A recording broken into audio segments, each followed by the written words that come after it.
Welcome, one and all, to Pacific414 episode review. I'm your host, Mike, and in this episode, I'm going to be reviewing the Book of Boba Fett, Chapter 5, The Return of the Mandalorian.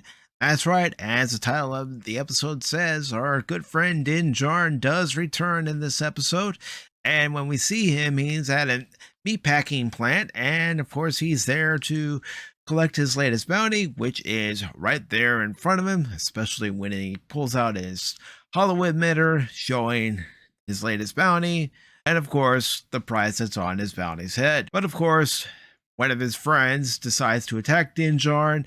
Din Djarin's able to fight him off by using a variety of weapons, including the dark saber. With the dark saber, Din Djarin does end up singeing his left leg, but he does manage to collect his bounty after he slams him on a table and slices him in half. Din Djarin ends up taking his bounty back to those who are collecting. He asks for some information after they ask him to sit down and dine with him, which he refuses. He collects his bounty and also the information that he seeks as far as to where the rest of the Mandalorian syndicate is located. Via his infrared scanners on his helmet, he's able to locate the new hideout where the armor and Paz Vizsla are located. And when he gets there, he finally makes it to the level of this hideout where they're at and ends up falling down due to his injury to his left leg.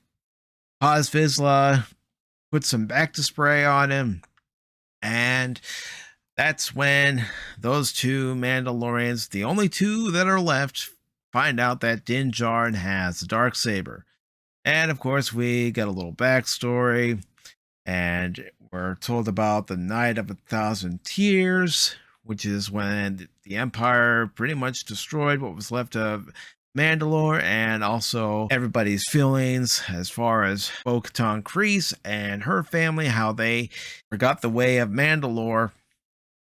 And then, of course, Paz Vizsla says, it was my ancestry that forged the saber, and I'm the rightful heir. He challenges Din Djarin after Din Djarin's been practicing with the dark saber to a fight, become the rightful heir of the dark saber, which Paz Vizsla ends up losing. The armor asks one key question that we learned in the first episode of The Mandalorian was, have you ever removed your helmet? Which Paz Vizsla says no, and of course, one of the other questions before he even says no was, has it ever been removed from you? The answer to both questions is no.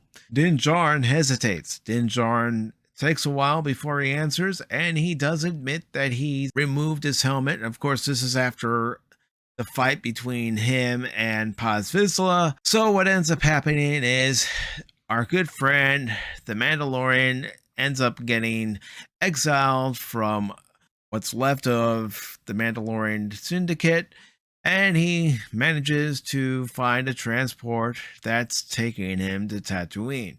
Of course, before he can even get into this transport, he has to go through the TSA and remove all his weaponry and armor. Of course, he goes back to the droid that asks him to remove all his weaponry, that he's a Mandalorian, it's part of his creed.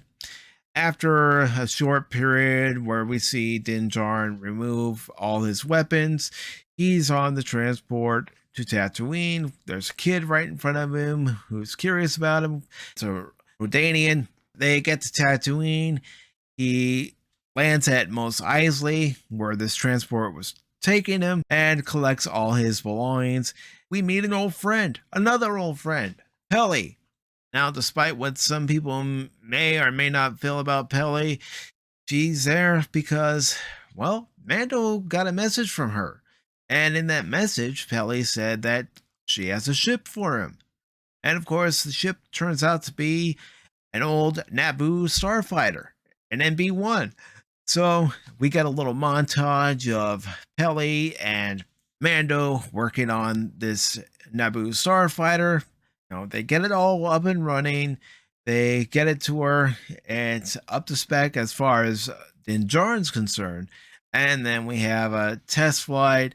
And of course, during this test flight, Din takes it out of the atmosphere, flies it around the Corellian cruiser, and of course is intercepted by 2 X-Wings.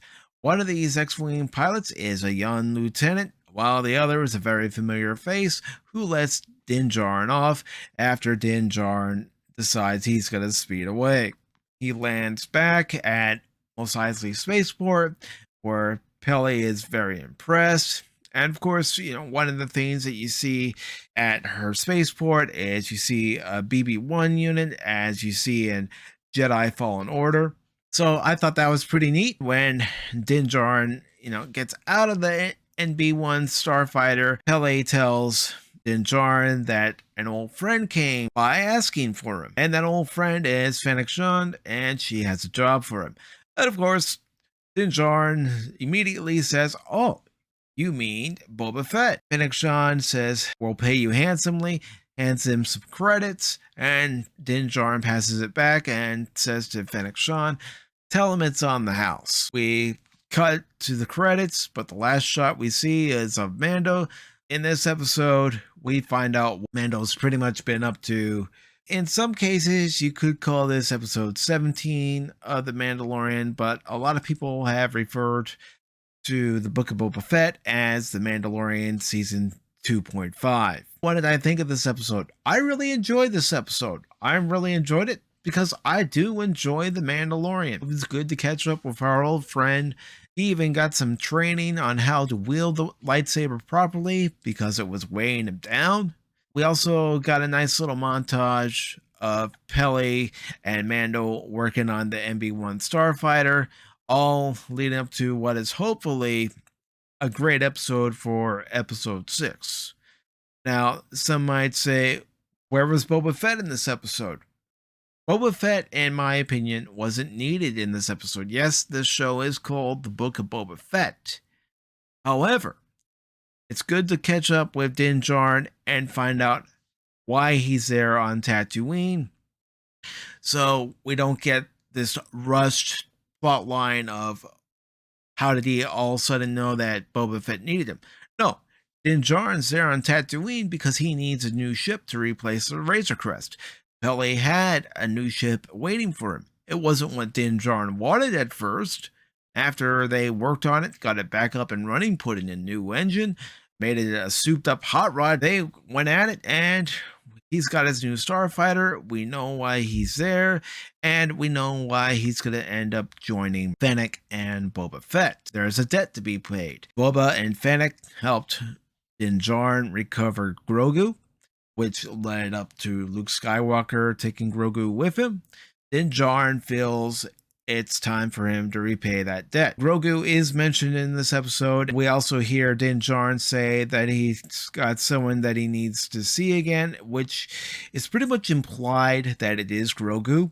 Who knows, we may even see him again in the Book of Boba Fett, or it may just lead to another plot thread for season 3. Now, what's my rating for this episode? I'm going to give it a 4.5 out of 5. I didn't find it boring at all. I was into this episode the whole time. Really, it's a 4 out of 5 to me. Now, some may not like it because there wasn't a lot of action. Sometimes you don't need to have a lot of action in the episode. Sometimes you just need to have a plot that tells you where one particular character is going, where he is at the time, in order to connect to the next episode. Now, some might say, yeah, but I'd rather watch this because it's Boba Fett. I'd rather see Boba Fett. We all knew, because of rumors, that Din Djarin would be returning. It's nice to see what Din Djarin was up to. This episode, for me, is a 4.5 out of 5. You might feel differently, and that's fine. We all can agree. We all can disagree. We don't have to look at each other and go, oh yeah, I'm just going to agree just to agree. I like the pace of the episode. The TSA part was funny because anybody who's been through any airport throughout the country knows that there are security checkpoints, and when you're going through the metal detector, things like that happen. Now, some might find Pele annoying. I've grown to appreciate her for the kind of personality she brings. Were there some flaws? Yes, but they were minor. One of them being is the fact that Din Djarin is exiled from the Mandalorian sect after revealing that he has removed his helmet. Wait a minute, he wields the dark saber of Mandalore, essentially the ruler of Mandalore. After letting them know that he won it in combat against Moff Gideon, they should follow him. Where he leads, they should follow. That's not the case. Din just ends up leaving. Of course, it leads to him helping Boba Fett. With 2 episodes left, we will actually see the battle between Boba Fett and the Pykes, who ends up joining Boba, Fennec, and Din Djarin. If you like this video, give this video a thumbs up. If you didn't like this video, give it a thumbs down. Share this video with your friends. Subscribe to the Pacific414 YouTube channel. You can also find me on social media. The links are down in the description of the video below. As always, thank you very much for watching. Have yourselves a great day and take care.